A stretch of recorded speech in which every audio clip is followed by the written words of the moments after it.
যেসব দাবি দেওয়া আমরা আমার জন্য তুলেছি, আমি নার্স ধরুন আমার জন্য তুলেছি, ঠিক আছে, তাহলে এবার আমাদেরকে ভাবতে হবে জনগণের জন্য, গরিব মানুষগুলোর জন্য, যারা স্বাস্থ্যসেবার থেকে বঞ্চিত, ওদের জন্য কী করে আমরা কথা বলবো, ওদের পক্ষে কী করে আমরা কথা বলবো, ওদের জন্য আমরা কী করতে পারি। যখনই আপনি এটা করবেন 17 কোটি মানুষ আপনাদের পেছনে দাঁড়াবে এবং পৃথিবীর কোনো শক্তি নাই আপনাদেরকে দমন করে। যদি শেখ হাসিনা পালাতে পারে,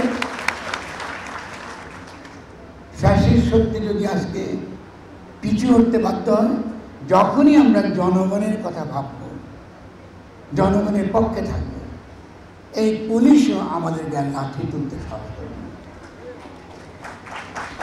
তাহলে আমার বিনীত অনুরোধ হবে এরকম, যা যা দাবি করেছেন আপনারা সাক্ষী আকারে ফরহাদকে বলবেন, সাক্ষী আকারে আহমেদ ফেরদৌস সাহেব আছে, প্রত্যেকটা দাবি সরকারের কাছে পৌঁছবার দায়িত্ব আমি নিলাম।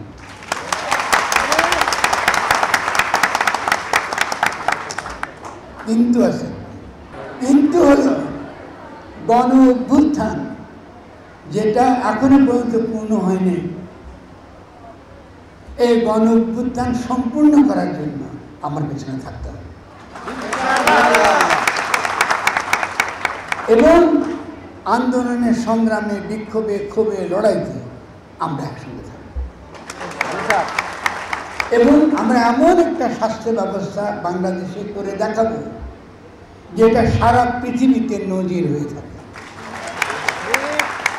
আমরা আমাদের এখান থেকে নার্সদের পাঠাবো দেশে দেশে বিদেশে, যেখানে দরকার, যেখানে সেবা দরকার তারা যাবে, আবার ফিরে আসবে, যাবে ফিরে আসবে, যেখানে দরকার, যেখানে অসুস্থ মানুষ, যেখানে মানুষের সেবা দরকার আমরা নার্সরা সেখানে যাব, যত দুর্যোগ হোক, সেটা প্যালেস্টাইন হোক, সেটা কাশ্মীর হোক, যেখানে হোক আমরা যাব, আমরা যাব। আমরা কেন যাব? আমরা গর্বিত বাংলাদেশি, আমরা লড়াকু, আমরা লড়তে জানি, আমরা দুনিয়াকে দেখাতে জানি যে আমরা কী জিনিস।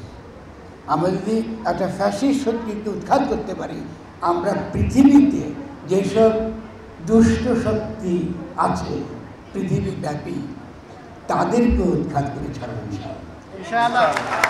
এই লড়াইটা এখান থেকে শুরু হতে হবে।